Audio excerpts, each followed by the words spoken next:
जल्दी ही ये आ गया पेनी और अभी हम वेट कर रहे हैं ट्राम स्टेशन ट्राम के लिए, क्योंकि बस से भी जा सकते थे पर tram is a better option you know as always. ये है बाईसाइकिल लेन, जैसे कि देख सकते हो रेड वाला बाईसाइकिल लेन होता है। यहाँ पे आप चलना मत बिल्कुल भी, ओनली साइकिल्स कैन गो। बहुत ज़्यादा धूप है ना, बहुत वेदर बहुत अच्छा है। तो कुछ देर वेट करने के बाद ट्राम आ गया था। तो वैसे स्ट्रक्चर तो सिमिलर ही दिख रहा है।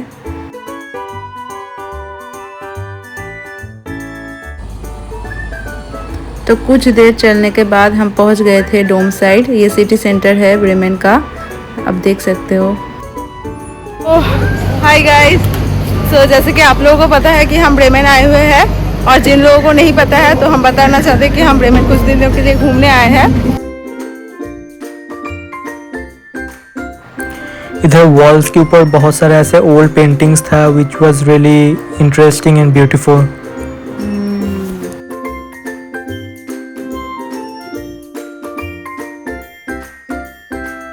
हम लोग आए तो थे इधर डोम साइड, मतलब सिटी सेंटर में घूमने के लिए, और घूमते घूमते हम लोग सोचे कि एक वीडियो बना लेते हैं ब्रेमेन के ऊपर, ताकि स्टूडेंट लोग जो लोग इधर ब्रेमेन में आ रहा है पहली बार, तो उन लोग का थोड़ा बहुत कॉन्सेप्ट क्लियर हो जाए कि इधर मतलब कल्चर कैसा है, या फिर इंग्लिश स्पीकिंग है कि भी नहीं है, तो क्या क्या पार्ट टाइम जॉब ऑप्शन हाँ तो हम वो सब बताते रहेंगे एंड आपको थोड़ा बाहर का सिनारी भी दिखाते रहेंगे। जैसे ब्रेमेन में दो बड़े बड़े पब्लिक यूनिवर्सिटीज़ है, एक होक्सशूले ब्रेमेन और दूसरा है यूनिवर्सिटी ऑफ ब्रेमेन। वहाँ बहुत सारे इंग्लिश टॉट प्रोग्राम्स है, बहुत सारे, क्योंकि लॉ तक भी है। लॉ आई थिंक मिक्स है, मतलब पूरा इंग्लिश का नहीं है, पर हमारे पहचान में एक लाइक सिस्टर है कि वो लॉ भी पढ़ रही है, मैथमेटिक्स भी पढ़ रही है। तो बहुत सारे सब्जेक्ट्स है इंग्लिश टॉट में, तो आपको बहुत सारे ऑप्शंस मिल जाएंगे।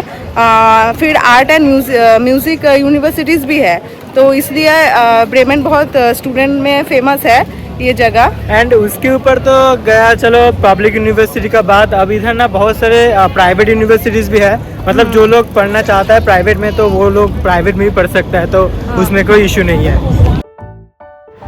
So this is the Bremen's main square, as you can see, and in front of us we have the Roland statue, which is UNESCO site, and after that we will see Bremen's town musician statue, which is very famous.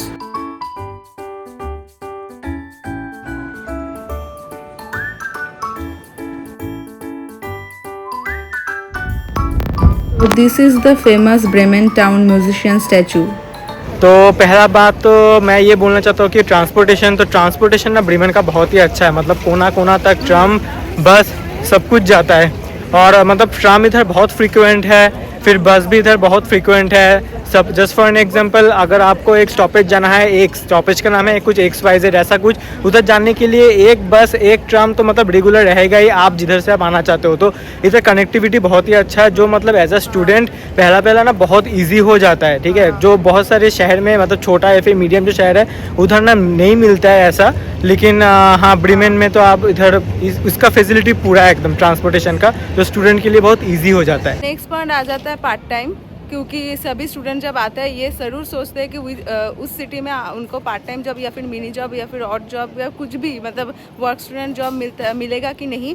तो Bremen के अगर मैं हिसाब से बोलूँ तो इसमें तो पार्ट टाइम जॉब मिलना बहुत ही ईजी है। जैसे कि हमने इल्मेनाउ दिखाया था, वो बहुत स्मॉल सिटी है, उसमें भी पार्ट टाइम जॉब था by the way, but still Bremen is a city, it's not a town और विलेज, बिल्कुल ही नहीं है, बिग सिटी है। हाँ। और उसका एक बेनिफिट भी है क्योंकि उसके बिल्कुल पास हैम्बर्ग है, मतलब 1 घंटा आई थिंक रीजनल बाउंड से 1 आवर 9 मिनट लगेगा। हमसे आपको पता ही होगा कि हैम्बर्ग है second big city in Germany, so उसमें तो जॉब मिलेगा ही, मतलब हैम्बर्ग जाने तक भी ज़रूरत नहीं पड़ेगा, क्योंकि ब्रेमेन में इटसेल्फ बहुत सारा जॉब है। All industries are there, even aerospace मतलब इंडस्ट्री भी है। अगर आप मतलब पढ़ाई करने के बाद जॉब ढूंढना चाहेंगे तो यहीं पे आपको जॉब मिल सकता है, क्योंकि इतना सारा कंपनीज एंड जॉब्स है, क्योंकि कंप्यूटर साइंस में या फिर सब कुछ में आपको जॉब मिल जाएगा। और पार्ट टाइम की जो बात करें, यहाँ मैकडी वगैरह बहुत जगह है, तो आपको ईजिली मिल जाएगा, बहुत बड़ा है। और फिर एजेंसीज तो है, टाइम पार्टनर जैसे, तो वो भी जॉब ढूंढने में हेल्प करता है, तो सब कुछ ही है यहाँ पे। और वैसे यहाँ पे अमेज़ॉन ब्रेमेन में नहीं है, अमेज़ॉन है आखिम में, वो एक स्टेशन बाद आता है, एक स्मॉल टाउन है, पर ओवरऑल यहाँ पे जॉब Availability बहुत है और जॉब मिलना बहुत इजी होता है ना, कंपैरेटिवली बहुत इजी है। हाँ बहुत इजी है। तो मैं ना इस शंपा जो पॉइंट बोला पार्ट टाइम जॉब के ऊपर, उसके ऊपर ना मैं बस एक एक्स्ट्रा पॉइंट ऐड करना चाहूँगा। तो हम लोग इधर जितना भी पार्ट टाइम जॉब्स या फिर और जॉब्स का हम लोगों ने बात किया ना, सब लोग मतलब सभी जो जॉब्स है वो इंग्लिश स्पीकिंग जॉब्स का ही हम बात कर रहे थे। ऐसा नहीं कि आपको कोई जर्मन रिक्वायरमेंट रहेगा। देखो जर्मन आना तो सही है, ठीक है, मतलब अच्छा है, लेकिन मतलब आप इधर मतलब इजीली इंग्लिश में भी आप जॉब मतलब ढूंढ लोगे, उतना इशू नहीं होगा। हमने क्या देखा है कि यहाँ ना लोग इंग्लिश बहुत ज़्यादा यूज़ करते हाँ। हैं, सभी को आता है ऑलमोस्ट, क्योंकि हम ब्रेमेन में और भी 2-3 बार आ चुके हैं, बहुत बार रह चुके हैं, क्योंकि हमारे सिस्टर का हाउस है यहाँ पे, तो इसलिए हमको ये बात पता है कि इंग्लिश में भी बहुत सारे जॉब्स है यहाँ पे। मतलब ईज है। हाँ इसमें तो ये मेन स्ट्रीट बोल सकते हैं, क्योंकि मतलब left and right shopping street, या यही वर्ड मैं ढूंढना चाह, हाँ ये वर्ड मैं बोलना चाह रही थी, मैं भूल गई थी। हाँ शॉपिंग स्ट्रीट है, क्योंकि इसमें चारों तरफ मतलब लेफ्ट राइट में सब मॉल्स वगैरह है, सब H&M, New York, McD, Woolworth, DM, रेवे, जितना भी सुपरमार्केट, जितना भी सब कुछ आपको खरीदना है यहाँ मिल जाए। वैसे पूरा ब्रेमेन में ही सब कुछ आपको मिल जाएगा, चारों तरफ फैला हुआ है, ऐसा नहीं है कि यहीं पे सब मिलेगा, पर लोकेलिटी में भी अपने अपने एरिया में आपको सब मिल जाएगा, क्योंकि वो बहुत बड़ा है ना ब्रेमेन, इसलिए। तो नेक्स्ट जो बड़ा बेनिफिट होगा आपको ब्रेमेन में पढ़ाई करने का, या फिर मैं बोलूँ ब्रेमेन में रहने का, ब्रेमेन बहुत ही इंटरनेशनल सिटी है, क्योंकि मैं अगर कंपेयर करूँ एयरफोर्ट से या फिर वाइमर से, यहाँ आप गूगल में भी जाके या फिर जेमिनी वगैरह AI ऐप से भी मतलब पूछ सकते हो। इमिग्रेशन यहाँ पे बहुत ही ज़्यादा है, ठीक है, आपको चलते फिरते बहुत सारे बाहर के लोग, मैं बस इंडियन का बात नहीं कर रही हूँ, बाहर का भी बहुत सारे कम्युनिटी का लोग यहाँ पे रह के बसते हैं, तो ये बहुत इंटरनेशनल है। हाँ। पर जैसे कि एयरफोर्ट वगैरह अगर मतलब बात करें तो वो ज़्यादा इतना भी इंटरनेशनल, मतलब इमिग्रेंट्स उधर बहुत ही कम है, इंटरनेशनल लोग, हाँ बहुत ही कम है। तो उसके हिसाब से अगर मैं बोलूँ तो यहाँ पे दुर्गा पूजा, फिर सरस्वती पूजा, फिर जितना भी ज़्यादा फेस्टिवल, दिवाली होता है, होली होता है, सब कुछ हाँ, होता है, गणेश चतुर्थी, ये सब होता है। तो ये बहुत मतलब अच्छा है ना, ये अगर आप यहाँ पढ़ने आओगे इंडिया से, तो यहाँ पे आपको ऐसा फेस्टिवल्स वगैरह मिस नहीं करना पड़ेगा। ब्रेमेन का यही फ़ायदा है कि यहाँ पे सब तरीके का फेस्टिवल्स होता है, तो आप बिल्कुल मिस नहीं करोगे अपने घर को। तो कम्युनिटी बहुत स्ट्रॉन्ग है। और एक मैं पॉइंट ऐड करना चाहूँगा, देखो ब्रेमेन में तो बड़े अच्छी तरीके से फेस्टिवल मनाया जाता है, ऊपर से ना इधर सामने हैम्बर्ग भी है, तो हैम्बर्ग भी बहुत ही कुछ ज़्यादा ही इंटरनेशनल कल्चर है उन लोगों का। तो भाई उधर तो मतलब सभी जो इंडियन फेस्टिवल है मतलब बहुत ही अच्छी तरीके से मनाया जाता है, तो मज़ा आता है, सब बाहर निकल आते हैं रथ यात्रा में या फिर गणेश जी की पूजा में, हाँ बहुत मज़ा आता है। तो और मैंने तो एक बार देखा था, एक ब्रेमेन कुछ इंस्टाग्राम अकाउंट था ब्रेमेन यूनिवर्सिटी का, वहाँ से एक रैली निकला था, पूरा बॉलीवुड म्यूज़िक बजा के पूरा ज़ोर से सब नाच रहे थे, सब अपने मतलब एथनिक वेयर में, या फिर मतलब जो इंडियन कल्चर का वेयरिंग होता है वो पहन के पूरा एकदम नाच रहे थे बॉलीवुड का जोर से, पूरा रास्ता एकदम भरा हुआ था। यही वाला रास्ता था आई थिंक, मुझे जितना लग रहा था। तो यहाँ पे बहुत कुछ होता है, तो बहुत मज़ेदार है, तो आप बिल्कुल भी बोर या फिर अकेला नहीं महसूस करोगे।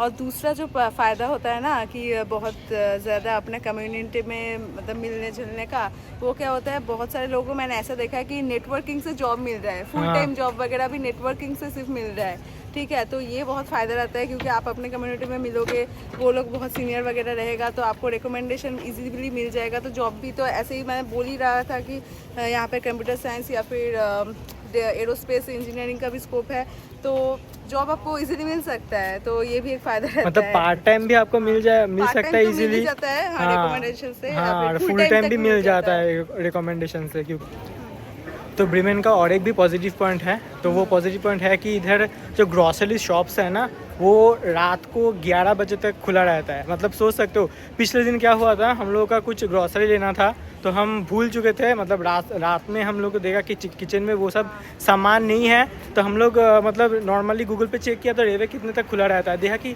इधर 11 बजे तक खुला रहता है। तो हम लिटरली 10:45 को निकले और मतलब 2-3 चीज़ें लेना था, लेके चले आए। तो ये चीज़ें हम हाँ बहुत पॉजिटिव है ना, मतलब लास्ट मोमेंट शॉपिंग भी आप कर सकते हो, ग्रॉसरी शॉपिंग आप कर सकते हो, तो ये बहुत हेल्पफुल होता है एज अ स्टूडेंट।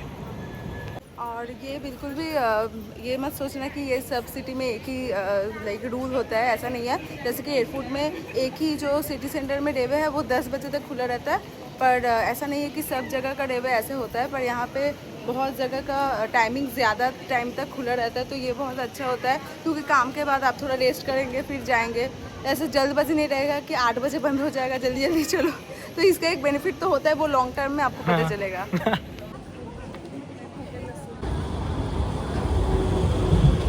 तो नेक्स्ट आता है इधर मतलब विजिटेबल प्लेसेस क्या है। देखो ब्रीमेन सच बताओ तो पूरा ये घूमने का ही जगह है, ठीक है, इटसेल्फ।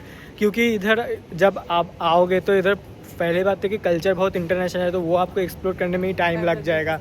उसके बाद इधर का जो ओल्ड सिटी है, ओल्ड टाउन है सिटी सेंटर की तरफ, मतलब पूरा ही एकदम पुरानी चीज़ों से भरा हुआ है। मतलब चर्च है, बहुत पुराने पुराने बिल्डिंग्स है, जो इधर लोग आता है नॉर्मली घूमता है फिरता है, मतलब बहुत मज़े करने का बहुत सारे चीज़ है। फिर यहाँ पे किर्चबेक नाम का एक जगह है, तो वो बहुत सुंदर है। वो एयरफुट का जो नॉर्थ पार्क दिखाया था ना, पार्क के जैसा वही है, पर इसमें क्या फ़ायदा है कि यहाँ पे एक आर्टिफिशियल बीच भी बना हुआ है, तो वो फ्री है। हाँ वो फ्री है, उसमें कोई पैसा नहीं देना है। और एक मतलब पूरा सैंड बीच है, आर्टिफिशियल है दो, और उसमें पानी वगैरह है, तो आप समर में वहाँ जाकर फ्री में एंजॉय कर सकते हो। तो ये इससे बड़ी अच्छी बात क्या हो सकता है। ब्रेमेन आपका ख़त्म हो जाए घूम के, फिर आपका आप हैम्बर्ग जा सकते हो। तो आपको पता ही हैम्बर्ग में बहुत कुछ चीज़ें हैं देखने को, तो हैम्बर्ग भी एक ऑप्शन है। फिर ल्यूबेक आ जाता है, ल्यूबेक में भी बहुत सारी चीज़ें देखने को है। फिर उसके अगर ल्यूबेक से थोड़ा और आगे चले जाओ तो आपको ट्रैवेमुंडे मिलेगा, वहाँ पूरा बाल्टिक सी है, आई थिंक बाल्टिक सी है, मुझे बाल्टिक सी। हाँ, तो पूरा एकदम रियल समुद्र, वो आर्टिफिशियल नहीं है, वो रियल समुद्र है, तो वो उसमें भी आप जा सकते हो। तो बहुत सारी चीज़ें यहाँ आसपास है, मतलब फन करने का बहुत हाँ, चीज़ है, ठीक है। हाँ, तो आप एंजॉय कर सकते हो। फिर बहुत सारा आपने पॉजिटिव पॉइंट तो बता दिया है ब्रेमेन का, पर थोड़ा बहुत नेगेटिव पॉइंट भी हर सिटी का होता है, जैसे कि आपको पता है। तो एक तो मुझे लगा नेगेटिव पॉइंट वो है कि यहाँ ना, जैसे कि हमने पहले बताया कि इमिग्रेशन बहुत ज़्यादा है, तो उसके हिसाब से हमको थोड़ा अनसेफ लगा। कभी कभी ऐसे अनसेफ लगता है कि जैसे कि हमने, और हमारा ये खुद के बात नहीं है, हमने ये दूसरे लोगों से भी, जो हाँ यहाँ घर बना के ऐसे रह रहे हैं, पूरा परमानेंटली रहते हैं, इन लोगों से भी हमने पूछा है, जो यहाँ पे जॉब करते हैं, उन लोगों को भी ऐसा फीडबैक आया है कि ये थोड़ा बहुत रात को ऐसे अनसेफ हो जाता है, किसी किसी जगह पे बहुत अनसेफ हो जाता है, नॉट हर जगह पे। जैसे कि हमने खुद ने एक्सपीरियंस किया है कि सेंट्रल स्टेशन वो बहुत हमको ऐसा लगा, बहुत अजीब अजीब तरीके के लोग रहते हैं, फिर चिल्लाते हैं, होश में नहीं है बेसिकली वो, आप समझ सकते हो, मैं बता नहीं रही हूँ, पर होश में नहीं होते हैं, तो वो थोड़ा जगह जगह पे ज़्यादा दिखेगा। ऐसा नहीं है, हाँ दूसरे सिटी में ऐसा नहीं है, पर यहाँ पे हमको थोड़ा ज़्यादा लगा है। प्रूफ हम देख के नहीं बता रहे, हमको जो दिखा है, हमने जो सुना है, वही हिसाब से हम बता रहे हैं आप लोग। तो और एक चीज़ है जो मेरे को थोड़ा बहुत नेगेटिव लगा, वो है कि ब्रीमेन ना थोड़ा बहुत डर्टी है कंपेरेटिव टू एयरफुट, वाइमर एंड हाँ म्यूनिक, हाँ तो बावेरिया एरिया उनसे ना थोड़ा बहुत डर्टी है, तो हमने यही नोटिस किया है। अगर क्लीनलीनेस आपकी कंसिडरेशन में है while you are coming to Germany, तो ये थोड़ा बहुत सोच लेना कि हाँ ब्रीमेन बहुत चकाचक क्लीन तो नहीं है, ये सच है। सिर्फ ब्रेमेन ही नहीं, अगर आप ऐसे हानोवर से ट्रेन से आओगे, ट्रेन भी उतना साफ नहीं है। जैसे कि आप अगर थुरिंगिया के जो ट्रेन मतलब चढ़ोगे तो आपको पता चलेगा। हम बावेरिया तो नहीं गए, बावेरिया सुना है बहुत सुंदर है वो, क्योंकि हम नहीं गए तो हम नहीं बता रहे। थुरिंगिया की बात करें, वहाँ का जो ट्रेन है बहुत साफ सुथरा है, पर अगर यहाँ पे आप चढ़ोगे ना तो आपको इंस्टेंट दिख जाएगा कि बहुत सारे डर्ट दिख जाएगा। हाँ, तो और मतलब पैकेट वगैरह सब थोड़ा बहुत है, विजिबल है, तो वो एक पॉइंट है। अगर आपको मेन इम्पोर्टेंट है ये बात, तो आपको ज़रूर ये ध्यान रखना चाहिए। हाँ, तो ये रहा हम लोग का एक्सपीरियंस, आपके साथ शेयर करना चाहा कुछ नेगेटिव एंड पॉजिटिव पॉइंट्स। तो देखो कोई सिटी तो 100% परफेक्ट नहीं हो सकता है ना, सबको कुछ पॉजिटिव पॉइंट्स, सबको कुछ नेगेटिव पॉइंट्स रहता है, तो वो सब थोड़ा आप कंसिडर करके इधर चलना। इधर आप आ रहे हो तो all the best. Of course वो आपको देखना पड़ेगा कि आप लोगों के लिए क्या इंपॉर्टेंट है और क्या इंपॉर्टेंट नहीं है, तो वो देख के आप अपना खुद रिसर्च करके यहाँ आना। वैसे एक बहुत अच्छा सिटी है, यहाँ पे बहुत सारे job opportunities and also community बहुत स्ट्रॉन्ग है, एंड ऑल्सो आपको बताया था कि बहुत बड़े बड़े 2-3 यूनिवर्सिटीज़ है, तो उसमें बहुत सारे कोर्स आपको मिल जाएगा, तो आप देखना। और आसपास का सिटीज़ भी आपको बता चुका है कि बहुत सारे अच्छे अच्छे सिटीज़ है, तो वहाँ पे भी आपको जॉब वगैरह मिल सकता है, तो वो कंसिडर करके आप देख सकते हो। हमने अपना एक्सपीरियंस शेयर किया आप लोगों के साथ। आई होप हम लोग का ये वीडियो आप लोगों को अच्छा लगा होगा, इन्फॉर्मेटिव लगा होगा, एंड फ्यूचर में भी आपको हेल्प करेगा। तो फिर मिलते हैं किसी नेक्स्ट ब्लॉग पे कोई दूसरा दिन, तो तब तक के लिए बाय बाय।